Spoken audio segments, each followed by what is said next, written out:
ये चैनल केवल मनोरंजन के लिए है। हम किसी भी तरह के अंधश्रद्धा को बढ़ावा नहीं देते। ये कहानी हमारे सब्सक्राइबर चेतन रस्तोगी ने भेजी है। आइए सुनते हैं। पहाड़ों की गोद में बसे चंदनपुर गांव में सर्दी की रातें सिहरती थीं। हर साल दिसंबर की आखिरी रात को गांव में एक घोर अंधकार छा जाता। न चांद न तारे, सिर्फ घनी अथाह कालिमा। इस रात को अंधेरे का न्योता कहा जाता था। बुजुर्ग कहते थे इस रात काली छाया गांव से किसी आत्मा को साथ ले जाती है। इस साल भी अंधेरे का न्योता आया। युवा राहुल, गांव का शरारती मास्टर, अंधविश्वास नहीं मानता था। वो इस रात को साबित करना चाहता था कि ये सब बेबुनियाद था। उसने गांव वालों को ताना मारा, अगर कोई काली छाया है तो मुझे ले जाए, मैं उसे चुनौती देता हूं। रात आई और अंधकार का घना सागर चंदनपुर पर छा गया। चिराग बुझ गए, धरती कांपने लगी। राहुल हौसला दिखाता हुआ गांव से बाहर निकल गया। उसने अंधकार को चीरते हुए कहा, आओ काली छाया, दिखाओ अपना रूप। अचानक एक हवा का झोंका आया, जिसके साथ सिहरन की लहर दौड़ गई। राहुल ठिठक गया। उसके सामने एक जबरदस्त आकृति उभरी, काली, अथाह, आंखों में लाल चिंगारी। वो आकृति हंस पड़ी, एक ऐसी हंसी जो रूह को कंपा दे।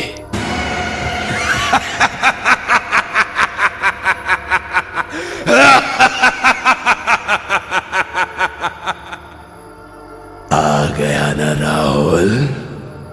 कौन हो तुम?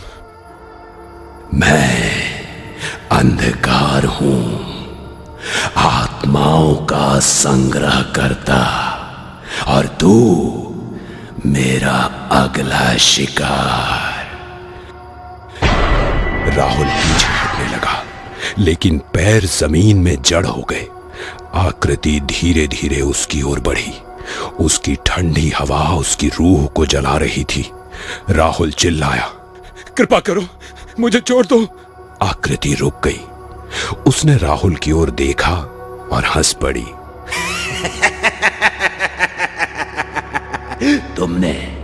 तुमने मुझे चुनौती दी थी ना, अब तो निभाना पड़ेगा। उसने राहुल को छुआ। एक ठंडी घुटन भरी लहर उसके शरीर में दौड़ गई। वो चीखना चाहता था, लेकिन उसकी आवाज गले में ही दब गई। धीरे धीरे राहुल का शरीर अंधकार में घुलने लगा। उसकी आंखों की रोशनी बुझ गई और वो काली छाया का हिस्सा बन गया। सुबह हुई, लेकिन राहुल कभी वापस नहीं लौटा। अंधेरे का न्योता छंट गया था, लेकिन चंदनपुर गांव में एक खौफनाक सन्नाटा छा गया था। वो जानते थे अंधकार ने अपना वादा निभाया था, और अब राहुल उनकी नहीं, बल्कि काली छाया की दुनिया का हिस्सा था। उस साल से चंदनपुर में कोई भी उसे चुनौती नहीं देता, क्योंकि गांव वालों को पता है कि अंधकार कभी असफल नहीं होता। और रात के अंधेरे में कभी कभी उन्हें लगता है कि वो राहुल की हंसी सुन सकते हैं। एक हंसी जो उन्हें याद दिलाती है कि अंधेरे में छिपे राक्षस कभी भी किसी को भी अपना शिकार बना सकते हैं। अगले साल अंधेरे का न्योता फिर आया। गांव वाले इस बार बहुत डर गए थे।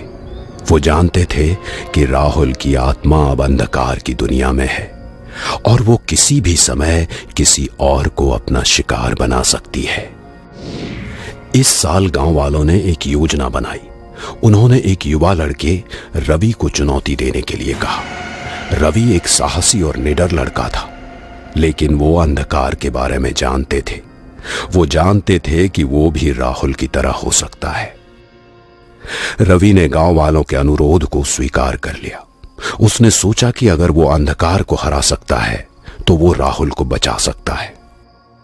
रात आई और अंधकार का घना सागर चंदनपुर पर छा गया। रवि हौसला दिखाता हुआ गांव से बाहर निकल गया। उसने अंधकार को चीरते हुए कहा, आओ अंधकार, मैं तैयार हूं। अचानक एक हवा का झोंका आया, जिसके साथ सिहरन की लहर दौड़ गई। रवि ठिठक गया। उसके सामने एक जबरदस्त आकृति उभरी, काली, अथाह, आंखों में लाल चिंगारी। वो आकृति हंस पड़ी, एक ऐसी हंसी जो रूह को कपा दे।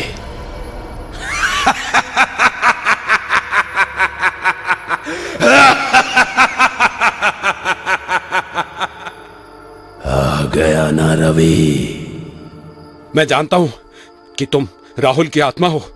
मैं उसे बचाने आया हूं। राहुल को बचाना वो अब मेरा है, और तुम भी जल्द ही मेरे हो जाओगे। नहीं, ऐसा नहीं होगा। मैं तुम्हें हरा दूंगा।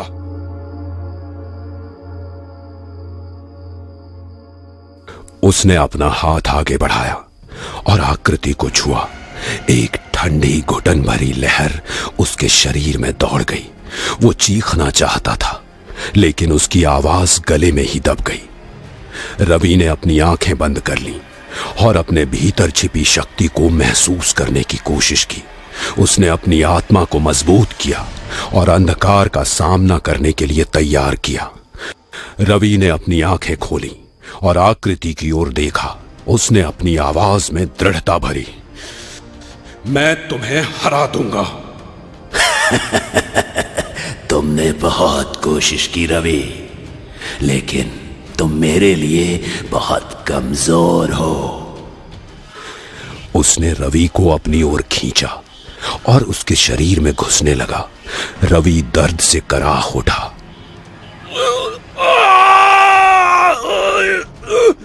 लेकिन उसने हिम्मत नहीं हारी। रवि ने अपनी पूरी ताकत लगा दी और आकृति को अपने अंदर से बाहर निकालने की कोशिश की। आखिरकार उसे सफलता मिली। आकृति उसके शरीर से बाहर निकल गई और एकदम से गायब हो गई। रवि ने राहुल को देखा। वो अब ठीक था। रवि ने राहुल को गले से लगा लिया। मैंने तुम्हें बचा लिया। तुमने सच में बहुत अच्छा किया रवि। तुमने मुझे अंधकार से बचा लिया। मैं हमेशा तुम्हारा साथ दूंगा राहुल। रवि और राहुल ने गांव वालों से मिलकर उनका आभार जताया। गांव वालों ने राहुल को अपने बीच वापस पाकर खुशी जताई। रवि और राहुल ने अंधकार की चुनौती को हरा दिया था। उन्होंने दिखा दिया था कि भय से नहीं घबराना चाहिए और हमेशा लड़ना चाहिए। अगर आपके पास ऐसी ही कोई स्टोरी है तो आप हमें लिखकर नीचे दिए गए मेल आईडी पर भेज सकते हैं, और हो सकता है कि हम वो कहानी एनिमेशन के द्वारा आपके सामने लेकर आएंगे। अगर ये कहानी आपको अच्छी लगी तो इसे लाइक, कमेंट और शेयर कीजिए, और हमें इंस्टाग्राम पे फॉलो करना मत भूलिए।